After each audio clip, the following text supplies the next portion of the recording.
دولة قطر حفل استقبال رسمي كبير على شرف صاحب الجلالة الملك محمد السادس نصره الله.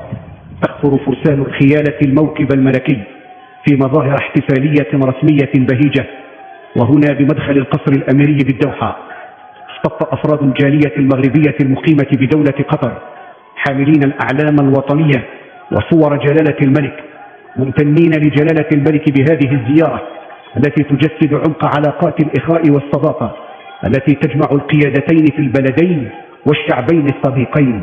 وإثر ذلك يلتحق جلالة الملك محمد السادس حفظه الله وصاحب السمو أمير دولة قطر بالمنصة الشرفية، حيث تجري مراسيم تحية العلم على نغمات النشيدين الوطنيين المغربي والقطر.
بعد تحية العلم يستعرض صاحب الجلالة الملك محمد السادس حفظه الله